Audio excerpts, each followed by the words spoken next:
우리 옆에 사람하고 인사하겠습니다. 반갑습니다. 함께 예배드려서 반갑습니다. 은혜 받으십시오.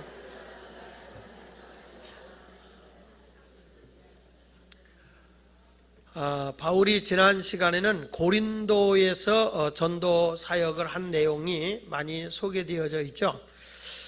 이제 바울이 그 고린도에서 저항 세력, 유대인들의 반대하는 세력이 너무 많아서, 그래서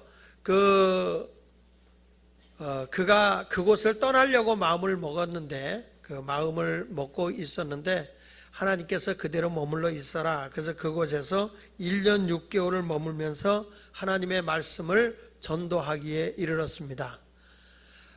그런데 그 가운데 유대인들이 이번에는 아주 일제히 일어나서 반대를 해가지고 바울을 고소를 합니다.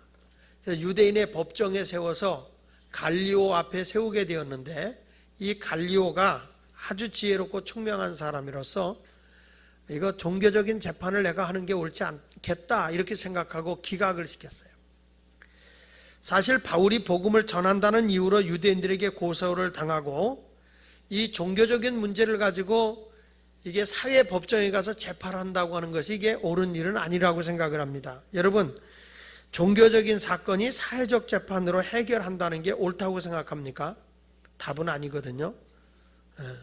왜냐하면 우리가 살고 있는 하나님 중심의 가치관을 가진 사람과 하나님을 알지 못하는 세상적 가치관을 가지고 재판을 한다고 하는 것은, 이것은 좀 합당하지 않은 거예요. 물론 법이라고 하는 것은 매우 중요한 것이죠. 법이라고 하는 것은 사회의 공동의 약속입니다. 그러니까 사회에서 다 약속을 지키자는 거예요. 너의 유익을 위해서, 나의 유익을 위해서, 서로 보호하고 서로 안정을 위해서 이 법은 지키자, 이렇게 공동의 약속을 하고 있는 게 법입니다. 이 법은 권력이 있다고 해서 안 지켜서도 안 되는 것이고, 또 힘이 없다고 법을 지켜야 되는 것도 아니고, 모든 사람이 동등하게 지켜야 할 공동의 약속이 법이에요. 우리나라의 조선 21대 왕인 영조가 어느 날 이제 그 성균관에 들어가서 그 교육하는 자들을 이제 이렇게 보러 들어가게 됐는데, 거기에 들어가게 되려면은 그 하마비라고 하는 비가 있는데, 거기에 이제 조상의 저희들을 숨기고 있는, 신의를 섬기고 있는 지역이기 때문에 그 비석 있는 데에 가게 되면 아무리 왕이든지 누구든지 그곳에서 내려서 예의를 포하고 겸손히 걸어 들어가게 돼 있어요. 그랬었는데 어느 날 왕을 호위하고 가는 도중에 말이 무엇에 놀랐는데 공교롭게도 하마비 있는 데서 들고 뛴 거예요, 말이. 그래가지고 이 호위병이 내리지를 못하고 그 하마비를 통과하게 됐어요. 그랬을 때 성균관의 책임자였던 서유망이라고 하는 분이 이것은 국법을 어긴 것이다. 그래가지고 이 사람을 잡아가지고 감금을 시켜버렸어요. 왕이 그곳에 들어갔다가 나와서 돌아가는 도중에 이 호위 대장이 호위를 하고 가야 되는데 감금이 당해 있는 상태니까, 그래가지고 뭐랄까 왕이 본의로 법을 어긴 것이 아니라 말이 놀래서 뛰다 그렇게 된 거니까 그를 놓아줘라, 그렇게 얘기를 해요. 그랬을 때 이 서유망이 뭐라고 얘기하는 거니, 모든 사람이 하나의 국보, 나라의 법 앞에서는 동등해야 됩니다. 그리고 내보낼 수가 없습니다, 그래요. 그러니까 왕이 하도 기가 막히니까 어명이다 그랬어요. 왕의 명령이니 그를 풀어줘라. 그랬을 때 이 서유망이라는 분이 그 자리에서 붓을 갖다가 사직서를 써요. 저는 여기서 그만두겠다고. 왜 그러냐면 이분이 이런 말 했어요. 소인이 법을 어길 수가 없기 때문이고, 또 하나는 법을 어길 수도 없지만은 어명을 어길 수가 없습니다.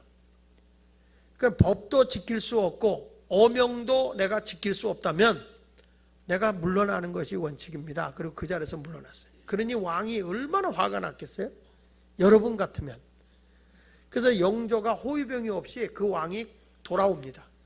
돌아와서 머리끝까지 화가 났다면 아마 능지처참을 했을 거예요. 근데 이분이 뭐라는 거니?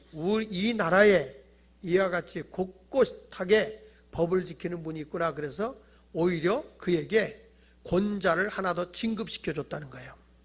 훌륭한 왕이죠. 우리나라 지금 전두환 대통령 같았으면 죽었을 거예요. 그런데 그렇게 엄청난 이러한 그 법 앞에서는 다 누구나 다 지켜야 되는 것은 사실입니다. 그러나 교회 안에서 일어나는 종교적인 것들은 어떻게 우리가 이것을 해결해야 되느냐 하는 문제를 지금 여기서 얘기하고 있습니다. 첫 번째 이제 바울을 고소한 유대인들이죠. 한번 보겠습니다. 12절 13절에 보면 시작. 갈리오가 아가야 총독되었을 때에 유대인이 일찍 일어나 바울을 대적하여 법정으로 데려가서 말하되 이 사람이 율법을 어기면서 하나님을 경외하라고 사람들을 권한다. 여러분, 이 고소 내용이 뭡니까? 고소 내용은 간단한 거예요. 이 사람이, 바울이라는 사람이 율법을 어기면서 하나님을 경외하라고 한다. 이것이 죄다 그거예요. 사실은 이 바울이라고 하는 사람은 하나님의 복음, 예수 그리스도의 십자가의 구속의 복음을 전하고 있는데 예수 그리스도를 믿지 않는 유대인들이 이 사람은 율법을 어기고 있다는 거예요. 그러면서 하나님을 또 경외하라고 한다. 이건 틀렸다. 이래가지고 죄를 뒤집어 씌워서 끌고 가서 감옥에다 집어넣고 재판을 받게 한 것입니다. 자기들이 지금 유대인들이 하나님의 복음을 전하고 있는데 자기들이 생각한 것과 다르다고 해서 자기 마음에 들지 않는다고 해서 그동안에 바울을 박해하고 때리고 감옥에다 가두고 많은 일을 했었지만은 지금은 재판장까지 소송을 걸어서 재판을 받게 해줬다고 하는 이것은 상당히 심각한 문제라고 생각을 하게 되는 겁니다. 예수님 당시에 이렇게 자기는 법을 지키지 않으면서 남을 정죄하는 것에 익숙한 유대인들을 향해서 예수님도 마태복음 7장 3절 4절에 보면 어찌하여 형제의 눈 속에 있는 티는 보고 내 눈 속에 있는 들보는 깨닫지 못하느냐. 이 티라고 하는 것은요, 원문에서 찾아보니까 톱밥의 하나의 그 알갱이를 얘기하는 거예요.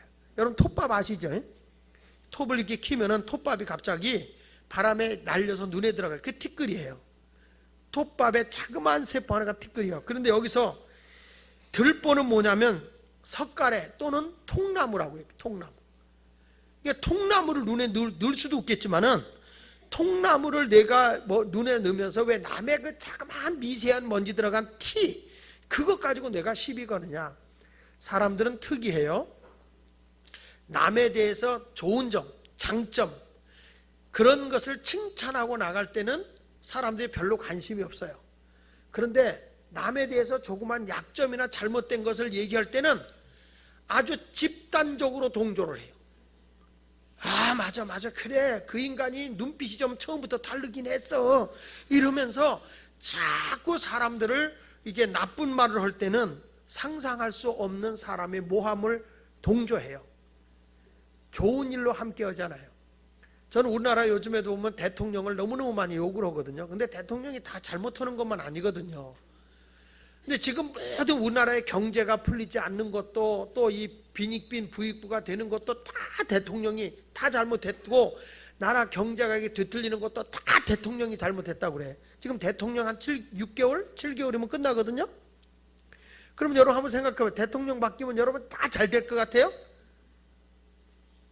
다 해결될 것 같아요? 근데 왜 이렇게 욕을 해요? 그분 때문에 모든 게 안 된 거예요. 지금 세계 경제가 뒤틀리고요. 제가 외국에 나와서 이렇게 집회를 하고 돌아다녀 보지만은 정말 우리나라는 그래도요, 외국에 비해서는 상당히 경제가 그나마도 안정된 축에 속해요. 우리나라가. 잘 모르고 여러분들 있지, 궁금하면 나가보세요. 나가지도 않으면서 말만 하지 말고. 응? 근데 정말 우리는 그래도 정말 잘 버텨나가고 있는 나라의 좁은 땅덩어리에서요. 놀라운 나라예요. 근데 이런 나라인데 다 모든 책임이 다 그걸로 어떤 사람에게 나가는, 이게 문제라는 거예요.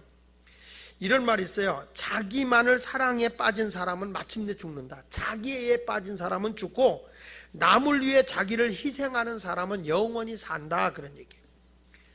젊은 사람들은요, 좀 정부에나 어느 곳에 대한 이제 비판적으로 얘기를 하면 굉장히 호응을 좋아합니다.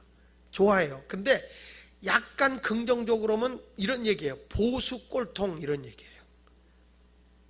근데 여러분, 어떤 사람이든지 간에 크리스찬들은 단점을 보고 파헤치는 사람이 아니라 잘못을 바로 세워서 사람을 세워주는 게 기독교예요.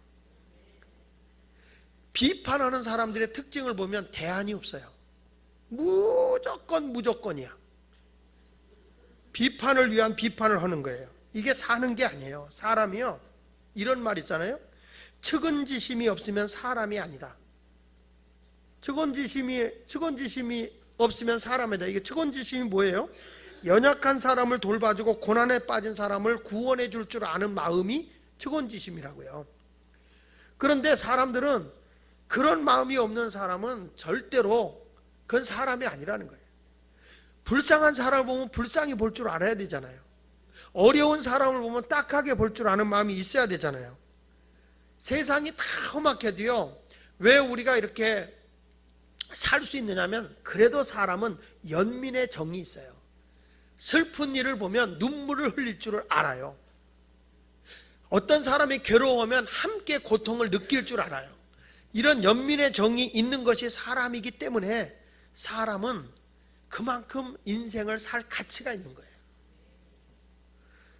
여러분, 사자가 짐승을 잡아먹을 때 불쌍히 여기는 마음이 있겠어요? 바울은 자신들의 기준을 이렇게 평가해주는 사람들을 보면 세상적 잣대로다가 자꾸 자기들 기준으로 평가를 해버리고 저거 잘못됐어 그리고 정지해버린 거거든요. 그리고 그거를 영적인 일을 사회법정에다 고발을 해버린 거죠. 여러분, 영적인 일들은, 교회 안에서 일어나는 일들은 법으로 가서는 안 되는 거예요. 왜? 가치관이 다르기 때문에 안 되는 거예요. 자, 한번 우리 생각해 봅시다. 법은 만민이 공동으로 지켜야 할 거예요. 그렇지만 이 종교법과 사회법은 다릅니다. 예를 들어 이런 거예요. 사회법으로 우리가 간통죄가 없어졌죠? 간통죄가 없어졌어요? 세상에서 간통하고 뭐 이거 다녀도 괜찮아요. 법적으로는 이제 무죄가 되는 세상이 됐으니까요. 그러면 교회에 와서 장로가, 목사가, 권사님이, 집사님이 간통했다. 그러면 교회법으로는 그게 이해가 됩니까? 간음하지 말라는데 간음했잖아요. 그러면 교회 직분자를 박탈해야 되겠죠. 그렇죠? 목사도 목사 역할을 할 수 없는 거죠. 그래서 당신은 집사의 자격이 없어. 그래서 자격을 박탈시켰어요. 그랬더니 이 사람이 사회법으로는 그게 죄가 아닌데 교회에서 죄로 몰았으니까 고발을 해요. 사람의 인권을 무시했다. 이거 죄도 아닌 걸 가지고 죄라고 그러고 나를 자격 박탈했다. 그거 고발해요. 나는 인격적으로 모욕을 당했으니까 얼마를 내라. 그리고 벌금이 나올 수도 있어요. 그러면 여러분, 이런 것이 사회법에서 합당한 겁니까? 교회법으로 합당한 겁니까? 성경의 기준을 둬야 됩니까? 교회가? 아니면 사회법의 기준을 둬야 됩니까? 대답은 그렇게 하시죠. 대답은. 그러니까 이게 사회법으로 가는 게 굉장히 위험한 거예요. 자, 우리나라가 동성연애법이 통과되기 직전에 있어요. 이번에 제가 눈여겨보고 있어요. 이번 국회가 새로 개혁되면 이게 통과될지 안 할지 모르겠어요. 요즘에 뭐 당연히 방송국에서 연예인들 나오죠. 요즘에 머리 빡빡 깎고 나오는 연예인 있죠? 동성연애자 누구예요? 홍석천. 다 알아요. 다 알아. 근데 며칠 전에 그 남자하고 헤어졌더라고요. 그 남자가 그 남자하고 헤어졌어요. 근데 아마 홍석천이가 여자였나 봐요. 동성연애자 여자였나. 목소리가 그러더라고요. 이잖아요. 홍석천이가. 방송에서 다 아무렇지도 않아요. 그래서 앞으로 이 동성연애법이 만약에 통과돼서 죄가 아니다 이렇게 나왔어요. 그러면 저는 분명히 성경에 로마서 1장에 보면 동성연애는 하나님 앞에 끔찍한 죄예요. 끔찍한 죄예요. 이건 있을 수 없어요. 그러면 교회에서 목사가 설교를 해요. 동성연애는 죄야. 야, 이 동성연애하는 나쁜 놈들아! 라고도 할 수 있어요. 하나님의 심판이 있다. 동성연애하지 마라. 혹시 여기 와 있으면 회개하고 빨리 제자로 돌아가세요. 안 돼요. 동성연애하는 거 안 돼. 이게 법이야. 자, 그래가지고 하나님의 말씀을 외쳤어요. 근데 법에서는 무죄라고 했어요. 근데 자기가 공개적으로 망신당했다 이거죠. 자, 나를 고발합니다. 나를 고발해요. 이건 사회적인 법으로 죄도 아닌데 목사가 강단에서 공개적으로 나를 망신 줬습니다. 그러면 내가 뭐예요? 그 사람의 인권을 짓밟은 거예요. 그럼 나는 재판받아야 돼요. 고발을 했으니까. 벌금을 내라 그럴 거예요 아마. 근데 나는 그거 가지고 벌금 못 내겠어요. 못 내죠. 그럼 어떻게 되겠어요? 제가 감옥에 가야 되겠죠. 혹시 여러분 우리 목사님 부흥회 갔다가 교회를 못 왔다, 지금 감옥에 가 있다 그러거든. 여러분이 생각하세요. 우리 목사님이 지금 감옥에 가 있구나. 뭐 때문에? 동성연애 때문에 갔구나. 여러분 이거 웃고 지나갈 일이지만 굉장히 교회적으로 사회적으로 심각한 문제가 될 것들이에요. 그러면 교회는 사회법을 따라가야 됩니까? 아니면 교회는 종교법을 따라가야 됩니까? 교회 안에는 분명히 종교법을 따라가야 된단 말이에요. 그런데 희한하게 요즘에는 목사들도 무슨 일이 생기면 다 사회법으로 가요. 사회법에 가서 고발을 해요. 고발해가지고 판결 내린다고. 그래서 또 안 지켜요. 이쪽 한쪽은. 그거는 사회법이고 교회법은 다르다. 그리고 안 지켜요. 그래서 이 재판하는 사람이 제일 재판하기 싫은 게 뭐냐면 교회 재판은 싫대요. 판결을 내려줘도 안 지킨다 이거예요. 왜? 교회법하고 틀리니까. 그래서 우리 믿는 사람들이 세상 법정에 서는 것은 잘하는 게 아니에요. 내가 조금 손해를 보더라도 세상 법정으로 가지 말아야 돼요. 성경 고린도서 6장 1절 이하 6절에 보면 너희 중에 누가 다른 이와 더불어 다툼이 있는데 구태여 불의한 자들 앞에서 고발하고 성도 앞에서 하지 아니하느냐. 성도가 세상을 판단하는 것을 너희가 알지 못하느냐. 세상도 너희에게 판단을 받거든 지극히 작은 일 판단하기를 감당하지 못하겠느냐. 우리가 천사를 판단할 것을 너희가 알지 못하느냐? 그러하거든 하물며 세상 일이랴. 그런즉 너희가 세상 사건이 있을 때에 교회에서 경위 여김을 받는 자들을 세우느냐. 교회에서는 인정되지 않는 사람을 재판관으로 세우느냐 이 말이에요. 내가 너희를 부끄럽게 하려 하여 이 말을 하노니 너희 가운데 그 형제 간의 일을 판단할 만한 지혜 있는 자가 이같이 하나도 없느냐. 형제가 형제와 더불어 고발할 뿐더러 믿지 아니한 자들 앞에서 하느냐. 우리가 믿는 자들끼리 교회 안에서 고발하면 안 된다는 거죠. 요즘에 보면요, 교인이 목사 고발하고 목사가 교인 고발하고 그런데도 혹가다가 많아요. 지금 심각한 건 우리 감리교회도요, 감독회장을 뽑았어요. 감독회장을 뽑았는데 뭐가 나오냐면은 감리교회에 규칙 있는 결의와 장정이라는 감리교 법이 있어요. 법이 있는데 거기에 뭐가 나와 있냐면 목사 가운데 정과가 있는 사람은 감독이 될 수 없다 이게 있어요. 정과가 있는 분은 감독이 될 수 없다. 이게 법이 있는데 이게 어떤 일이 있었냐면 한 목사님이 감독회장이 됐어요. 근데 조사를 해보니까 이 사람이 뭐가 있냐면 정과가 있어요. 두 가지 정과가 있는데 하나는 교통사고를 낸 정과가 있어요. 그리고 또 하나는 무슨 정과가 있냐면은 위증죄가 있어요. 형님의 재판반대 가서 재판을 하면서 자기가 본 입장에서 볼 때 우리 형님은 그럴 사람이 아니다, 절대 아니다 하고 했는데 나중에 알고 보니까 그게 위증이었어요. 근데 이것이 정과에 남아있는 거예요. 오래전에. 근데 감리교의 법이 세워지기 전에 이런 정과가 있었다는 거죠. 그러면 지금까지 해왔던 그 모든 정과를 소급해서 이거를 판단해야 되느냐, 아니면 법이 제정된 그때의 이후로 이것을 해야 되느냐, 이 문제가 걸렸어요. 그래서 이 감리교의 규칙 해석위원이라는 사람들이 얘기할 때 판단을 못 내렸어. 그래서 그냥 감독 후보가 됐어요. 근데 떨어진 사람이 고발을 했어요. 사회법에다가 고발하니까 사회법에서 뭐란 거 아니? 그것도 정과가 있는 거는 죄다 이런 거예요. 그러니까 사회법으로 감독이 무효다 이렇게 된 거예요. 그러니까 한쪽에서는 아니 교단법이 있는데 교회단의 규칙 해석인데 왜 하느냐 이래가지고 지금까지 4년 동안 감독회장을 못 뽑아요. 사회법으로 가면 사회법이 옳고 교회법으로 가면 교회법이 옳고 이 두 가지가. 그럼 어느 법을 따라야 돼요? 죄송합니다. 여러분들에게 이렇게 판결을 내리게 해서 너무 죄송합니다. 근데 우리는 어느 법을 따라야 되는 겁니까? 근데 그러지 못한다는 거예요. 교회 문제를 세상 재판정에 고소할 수 있느냐. 하도 교회들마다 그런 게 많아지니까 장로교회 한 교단에서는 우리 교단은 절대 사회법에다 고소하지 않는 교단이다. 그리고 교단을 만들었어. 사회법에다가 고소하지 않기로 하는 교회만 이 교단으로 들어와라. 그래가지고 들어간 교회가 예수교 대한장로회 고소측 있고 반고소 측이 있어요. 고소 측은 고소해도 괜찮다 하는 데고 반고소 측은 절대로 고소할 수 없다. 그래가지고 그런 교회의 대표적인 교회가 어디냐면은 경향교회라고 그 TV에 나온 서건태 목사님이라고 계시죠. TV에 많이 나오죠. 그분이 반고소 측의 오야봉입니다. 저도 우리 하도 감리교회가 이렇게 고소하는 게 많아서 저도 요즘에 기도하는 중에 그런 생각을 하고 있는데 혹시 기독교에 대한 감리의 반고소 측 이걸 한번 만들어 볼까 이렇게 생각도 해봐요. 사실 교회라고 하는 데는 좀 억울한 일을 당해도요 그렇게 사회법정으로 가서 판결하는 게 합당한 게 아니에요.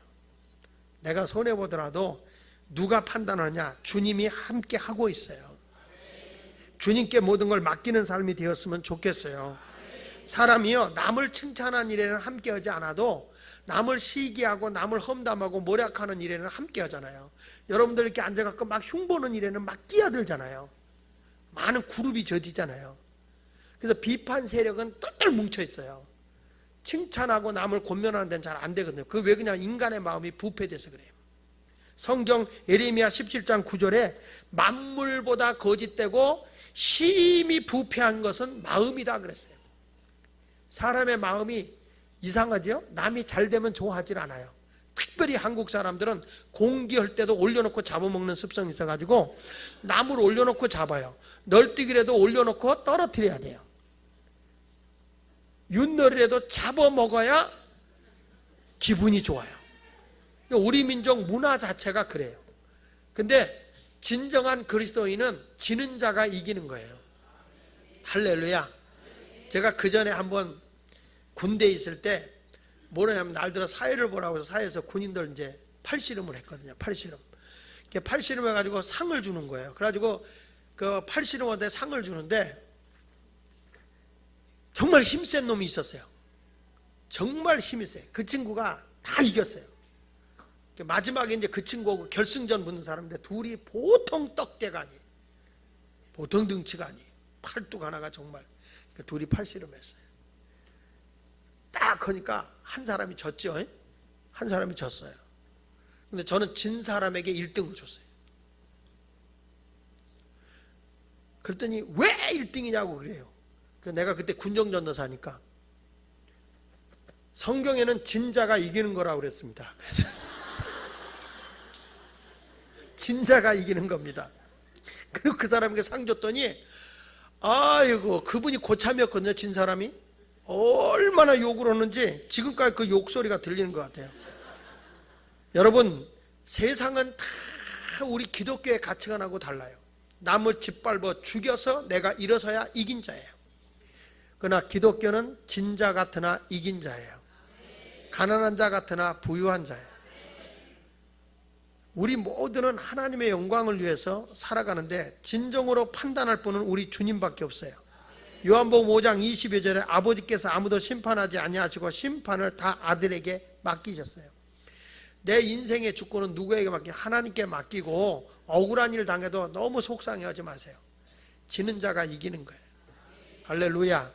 그래서 지금 여기에 재판을 한 것은 분명히 유대인들의 잘못이에요.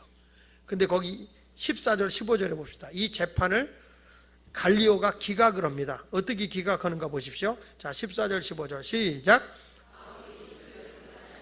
갈리오가 유대인들에게 이르되 너희 유대인들아 만일 이것이 무슨 부정한 일이나 불량한 행동이었으면 내가 너희 말을 들어주는 것이, 만약에 바울이라는 사람이 부정한 일을 저질러서 탈세를 했다든지 남의 걸 도둑질했다든지 불량한 행동, 남을 살해했다든지 남에게 어떤 폭행을 했다든지 이런 잘못한 행동을 했으면 내가 너희 말을 들어주는 게 옳다. 그건 재판으로 오는 게 옳다. 그러나 만일, 다 같이 읽어보세요. 시작. 만일 문제가 언어와 명칭과 너희 법에 관한 것이면 너희가 스스로 처리하라. 나는 이러한 일에 재판장 되기를 원하지 아니하노라 그랬어요. 이게 너희의 종교적인 문제라고 한다면 나는 재판하지 않겠다. 그리고 거절한 거예요. 여러분, 이 갈리오라고 하는 사람은 네로 황제의 가정교사였던 사람이고요, 성품이 남들보다 상당히 온화하고 교육을 많이 받은 사람이고 정의감 있고 행정력이 탁월한 사람이었다고 그렇게 전해지고 있습니다. 그래서 기지가 좀 넘치고 사랑할 만한 그런 성품이 있어서 백성들이 굉장히 좋아했다고 그래요. 근데 이 사람이 얼마나 현명해요. 종교적 재판할 때 이것이 법적인 거면 유대교 종교 안에서 너희들이 해야 할 일이지 왜 그걸 우리 사회법으로 하려고 하느냐. 그리고 거기서 기각을 시켜버린 거죠. 참 지혜로운 사람이요, 냉정한 판단을 하게 된 겁니다. 여러분, 참 이 교회라는 데가요, 속이 넓다면 넓은데 되게 좁은 데예요. 어느 교단은요 지금까지 싸우는 게 단어 하나 갖고 싸웁니다. 뭐 갖고 싸우는지 아세요? 축도할 때 성부 성자 성령의 이름으로 축원하노라, 이게 맞냐? 축원하옵나이다, 이게 맞냐? 이 두 단어를 가지고 지금까지 싸워요. 그래서 여러분들 가보면 축원하노라 하는 교회가 있고요, 축원하옵나이다 하는 데가 있어요. 그래서 진짜 이 기독교가 소갈딱지가 밴댕이가 미안할 정도로 소갈딱지가 좁아요. 아니, 우리 하나님이 축원하노라 하는 것과 축원하옵나이다 하고 뭐가 다르겠어요. 그래도 그런 거 가지고 싸우잖아요. 여러분들도 싸울 때 단어 하나 갖고 싸우잖아요. 아, 당신 그러면 안 돼. 그럼 뭐라? 당신? 말 다 했어? 당신? 당신이라니? 그러면 당신 보고 당신이라고 그러지. 그럼 뭐라고 그러냐? 이런 것들 때문에 싸울 때가 많이 있지요. 여러분도 부부싸움 할 때 이렇게 가만히 얘기 들어보면요, 싸울 게 아니에요. 아무 싸울 게 아니야. 그 말 한마디 가지고 말이에요. 어저께 최 목사님하고 나하고 이렇게 가는데 여자가 앞에서 뭐라고 하냐면, 아유 무거우니까 이거 좀 들고 가 그랬더니 남자가 갑자기 손을 꽉 쥐면서 갈라 왜 들어가, 아니 막 욕을 하는 거예요. 깜짝 놀랐어요. 바로 그냥 최 목사님하고 나하고 가다가 깜짝 놀라서, 그 여자가 그냥 나는 그냥 가더라고. 난 그 여자가 보통 인자한 여자가 아니라고 생각해. 나 같으면 거기다 집어 던지고 갈 것 같아. 그러니까 나한테 욕을 안 하겠죠, 제 아내가. 사람이요, 부정한 일을 저질렀거나 괴악한 일을 행했을 때는 분명히 우리가 재판받아야 마땅해요. 그러나 신앙적인 영적인 것 가지고서 세상에 가서 재판받는 건 잘못되는 거예요. 우리 예수 믿는 사람이 탈법을 하거나 탈세를 하거나 살인하거나 악행을 저질러서 그래가지고 죄를 범하는 건 당연한 거예요.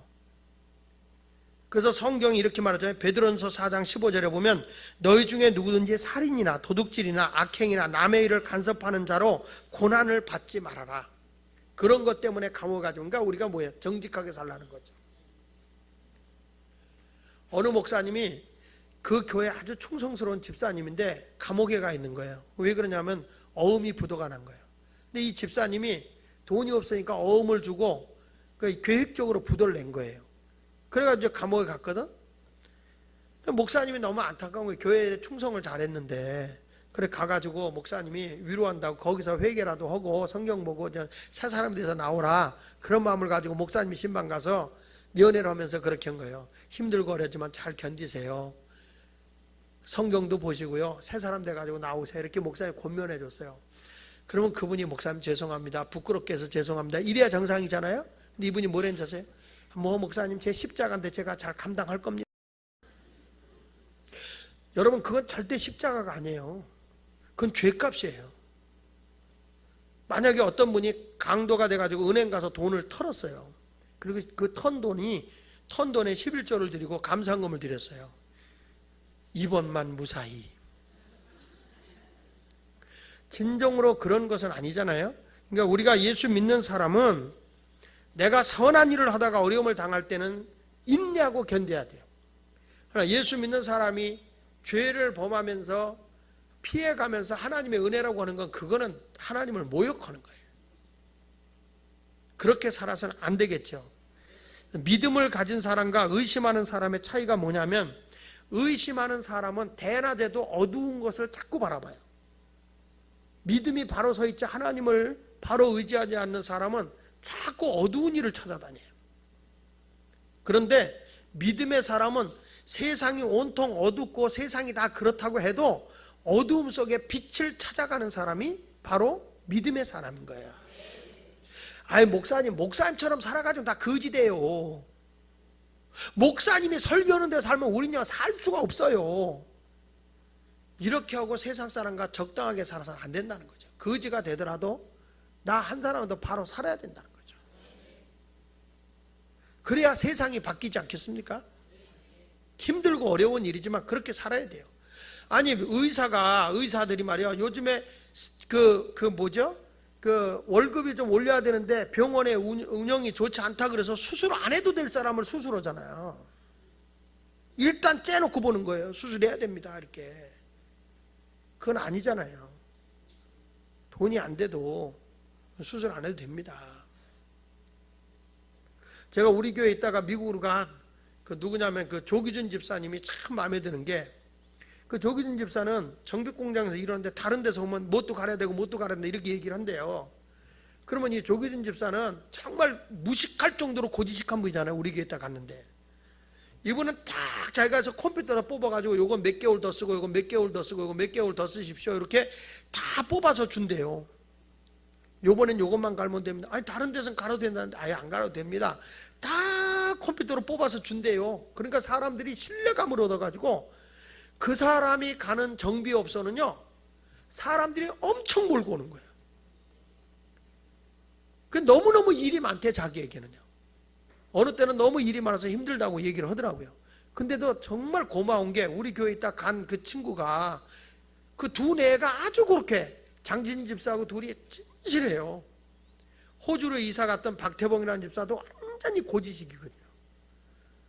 정말 융통성이라는 이만큼도 없어요. 근데 하나님의 진리 말씀대로 그런 사람들이 나중에 가서 보면 다 성공하는 거예요. 잔머리 굴리고 잔깨 굴리는 사람으로 이기는 게 아니라고요. 그래서 오늘부터 사랑하는 여러분들은 믿음의 사람이라고 하면, 내가 지금 산속에 들어가서 길이 없다 그러면 길을 만들어면서 가는 거예요. 분명히 길이 있다 그러고 찾아가는 게 믿음이자고요. 근데 어떤 분은요, 아스팔트를 달리면서도 가만있어 이러다가 도로가 끊기면 어떠지, 그거 걱정 안 해라고 못 간대요. 이 의심하는 사람은 그렇다고. 우리는 하나님이 나와 함께 하심을 믿고 나가는 거죠. 그러니까 세상 사람들에게 재판받는 거, 이건 바로 이 갈리오라고 하는 사람이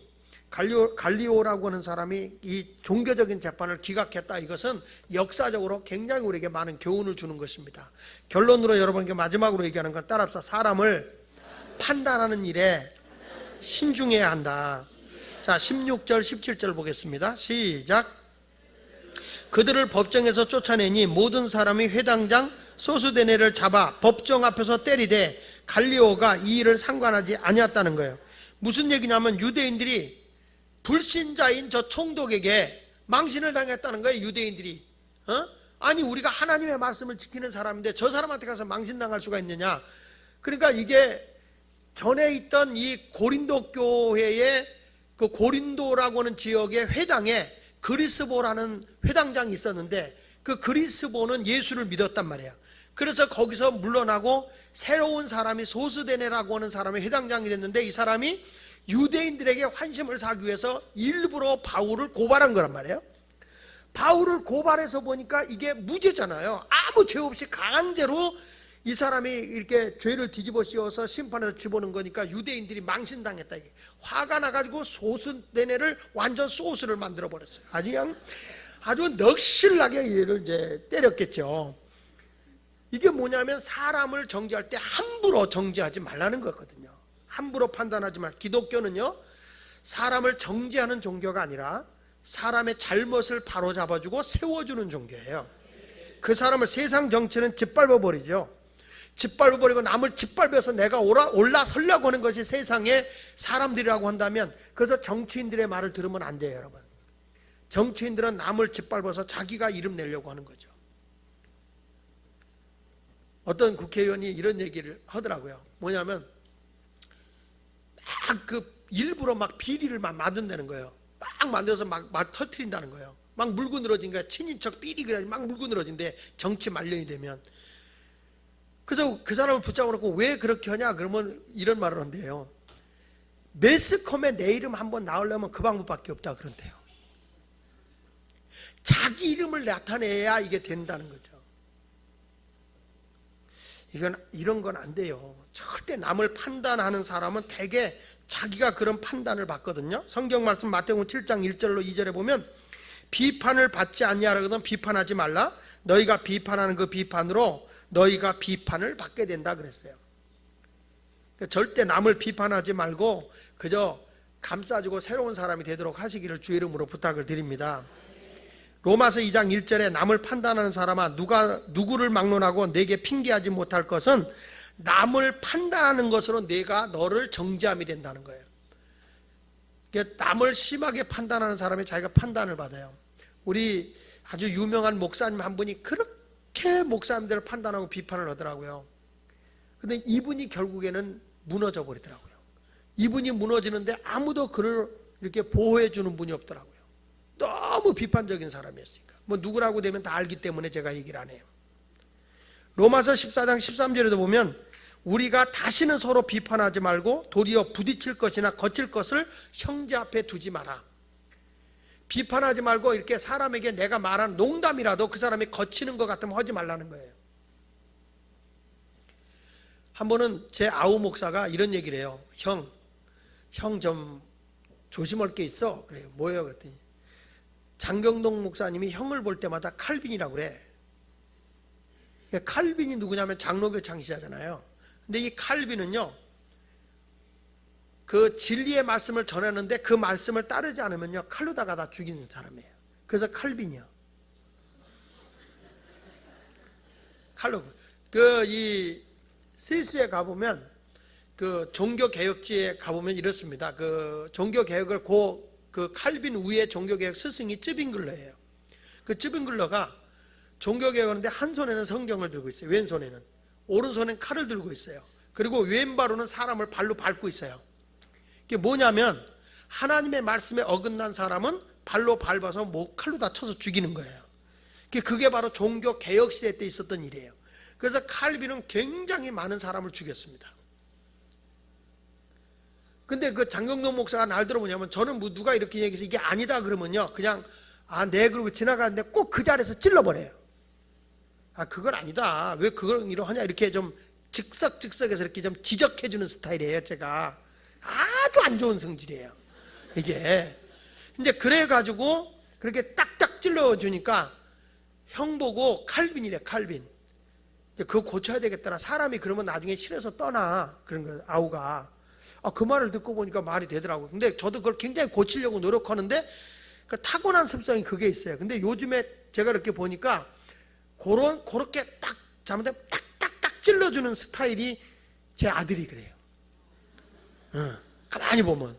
근데 그게 참 옳은 일인데 옳은 얘기인데 사람에게는 상처가 되는 거예요. 사람에게는. 그래서 그를 보는 순간 나를 보는 것 같아요.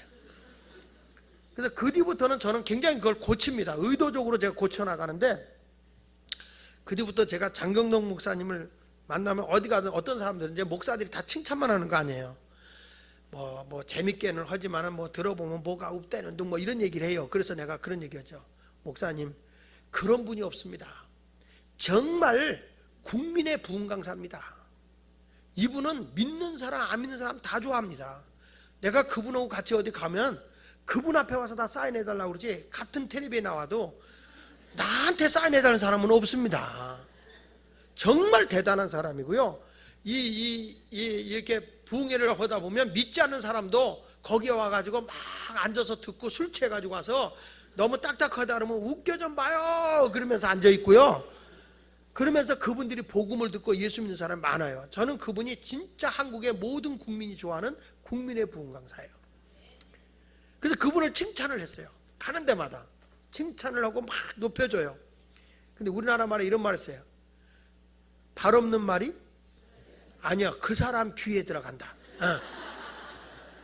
발 없는 말이 그 사람 귀에 들어가요. 이게 들어갔어요. 들어가서 이 사람이 그 얘기를 들었잖아요. 기분이 좋겠어요 나쁘겠어요? 전 가는 데마다 지금도 그래, 칭찬을 해요. 그런데 이분이요, 감리교회 가서 부흥회 할 때마다 하는 말이 있대요. 나는 감리교회 가서 수많은 목사를 만나봤지만 감리교회 목사다운 사람은 장하길 목사 하나밖에 없더라, 이런다는 거예요. 왜 그럴까요? 남을 판단하고 비판하면 내가 비판을 받아요. 그러나 남을 감싸고 남을 높여주면 내가 높임을 받아요. 그래서 우리가 함부로 판단하지 않는 게 좋다. 그래서 일본 속담에는 이런 얘기가 있어요. 잘못된 판단을 내리지 않도록 다른 사람을 의심하기 전에 7번을 조사해보라. 그 사람에게 이런 사람이래 하고 비판하기 앞서서 7번 정도를 먼저 조사해봐라. 정말 그 사람이 그런 사람인가. 그러지 않고서는 비판하지 말라는 거예요. 굉장히 중요한 말 아닙니까? 사람은요, 처음에 딱 이렇게 판단할 때는 첫 인상을 보고 판단합니다. 처음 사람을 볼 때는 옷 입은 거 보고요, 좀 맵시 있게 옷 입었잖아요, 사람 괜찮다 이렇게 평가합니다. 처음 볼 때는. 근데 헤어질 때는 뭘로 판단할까요? 그 사람의 마음으로 판단합니다.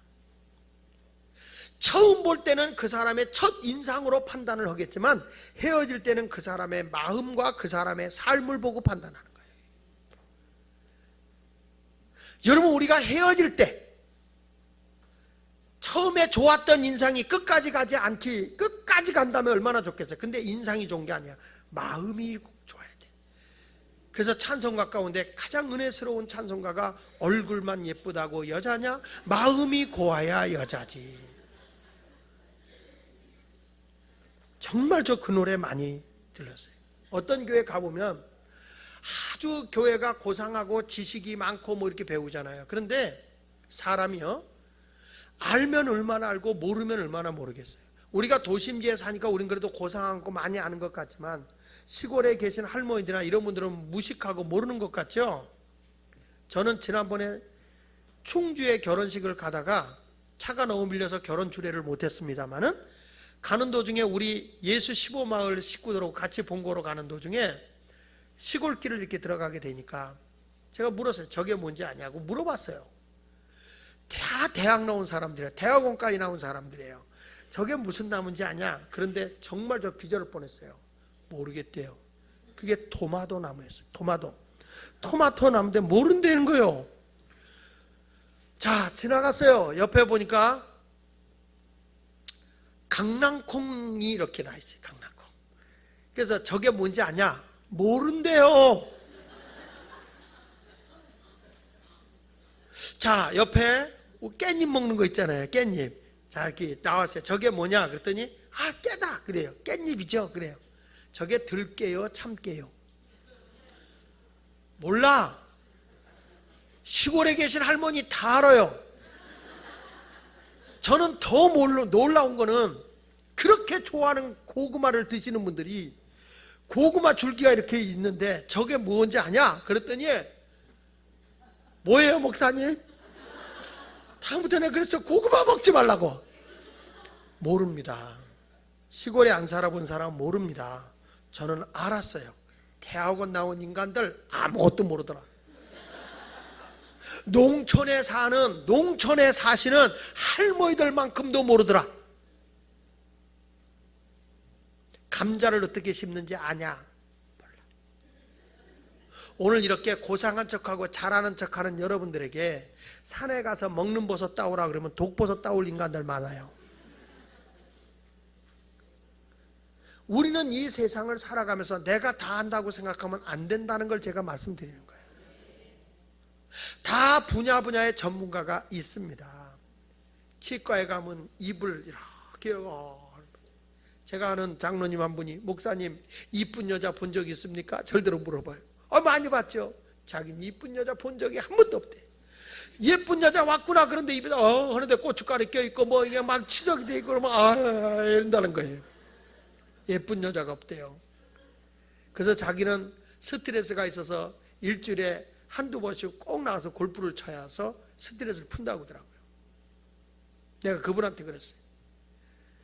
그래도 장로님은 감사해야 된다고. 뭘 감사하자? 우리 저 신당동에 오다 보면 송도병원이 있다고. 송도병원에 오면 거기는 치질 전문 병원이에요. 치질 전문. 늘 거기만 들여다보는 사람이 있다. 그거에 비하면 훨씬 스트레스 덜 받지 않냐고. 차라리 이는요, 응급 환자는 없어요. 그래도 이거는 빠지면 그래도 먹는 건 들어가요. 근데 여러분, 항문이 빠져보세요. 이거요, 지출이 안 됩니다. 이거 정말 고통스럽습니다. 그래서 이거 보는 사람이 뒤 볼 수 없고 뒤 보는 사람이 이거 못 봐요. 그러니까 자기가 알고 있는 건 한계가 있다는 걸 얘기해요. 그러니까 서로 겸손하라 이 말이에요. 서로 겸손. 아멘입니까? 알면 뭐 얼마나 안다고 그냥 아주 배운 척하고 아유 난 예수 말게 오면 아유 사람들이 무식해 보여가지고 아이고 진짜 가서 그 사람 붙잡고 순대 좀 한번 닦아보라 그러봐. 사람이 겸손해야 돼요. 언제나 남을 높여드리고 사랑하는 그런 마음을 가지고 살아야 될 줄로 믿습니다. 그래서 요한복음 5장 22절에 아버지께서 아무도 심판하지 아니하시고 심판을 다 아들에게 맡기셨다 했으니 예수 그리스도 안에서 우리 모두 함께 더불어 살고 사람을 세워주고 사람을 잘 안내해 줄 줄 아는 그런 성도가 될지언정 남을 깔아뭉기고 남을 판단하고 남을 정죄하고 남을 못쓸 인간으로 몰아내 가는 그런 사람이 되지 않기를 부탁을 드립니다. 우리는 무슨 일이 생겼을 때 법정으로 가지 말고 하나님의 말씀 안에서 내가 손해보더라도 함께 할 수 있는 그런 성도들이 되시기를 예수 이름으로 축원을 드립니다. 우리 찬송